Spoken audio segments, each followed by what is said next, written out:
Terima kasih Anda masih menyaksikan seputar Mas Paling Cakep kali ini pemirsa. Terungkapnya kasus TPPO oleh Polres Kebumen dengan menetapkan satu orang tersangka warga desa Mangunweni, Kecamatan Ayah Kebumen. Koordinator Migrancare Kebumen berharap ada posko pengaduan di beberapa instansi seperti di Snaker, kecamatan, bahkan hingga desa. Terungkapnya kasus tindak pidana perdagangan orang atau TPPO di Kabupaten Kebumen membuka mata semua pihak bahwa kasus tersebut masih terjadi dan merupakan kejahatan yang terstruktur. Migrancare Kebumen meminta kepada aparat penegak hukum untuk bisa mengusut tuntas tidak hanya berhenti di sponsorshipnya saja, namun juga aktor utama di balik kasus tersebut. Koordinator Migrancare Kebumen Saiful Anas menyampaikan kasus TPPO yang terungkap oleh Polres Kebumen itu bukan yang pertama. Artinya, dari dulu tindak pidana perdagangan orang sudah pernah terjadi di Kabupaten Kebumen dan banyak sekali yang tidak berani melaporkan.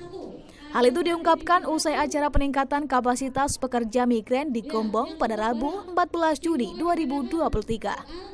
Menurutnya, pengetahuan masyarakat mengenai perdagangan manusia itu masih rendah. Bahkan perangkatnya di desa maupun penegak hukum perlu ada pelatihan untuk mengidentifikasinya.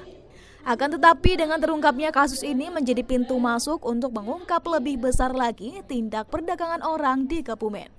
Kasus TPPO ini mulai ramai ketika Presiden baru-baru ini mendapatkan laporan bahwa banyak korban meninggal di luar negeri, terutama dari pekerja migran. Dengan munculnya kasus scammer yang ada di beberapa negara Asia, inilah yang menjadi pemicu terungkapnya kasus TPPO. Migrancare sendiri sebenarnya dari dulu kita juga sudah menerima pengaduan tindak pidana perdagangan orang. Ya. Namun penindakan terhadap atau penyelesaian kasusnya itu banyak yang mandek di Kebumen. Masyarakat juga harus memahami dan berhati-hati. Tindak pidana perdagangan orang ini sekarang tidak ketemu langsung juga ya, yang terjadi sekarang itu banyak lewat media sosial. Jadi himbauan kami supaya mereka berhati-hati dalam menerima informasi itu. Informasi dari mana lebih baik itu disaring dulu apakah benar atau tidak informasi itu. Yang kedua, jangan tergoda dengan bujukan-bujukan. Jadi traffickernya itu biasanya membujuk calon korban ini dengan iming-iming yang menggiurkan. Contoh misalkan gajinya besar, prosesnya cepat, tanpa biaya, seperti itu. Anas berharap ada posko pengaduan di beberapa instansi seperti di Snaker, kecamatan, bahkan sampai tingkat desa.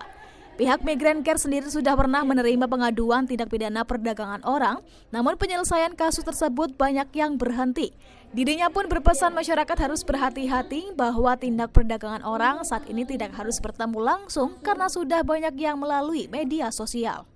Dari Kebumen, Parianto, Banyumas TV melaporkan.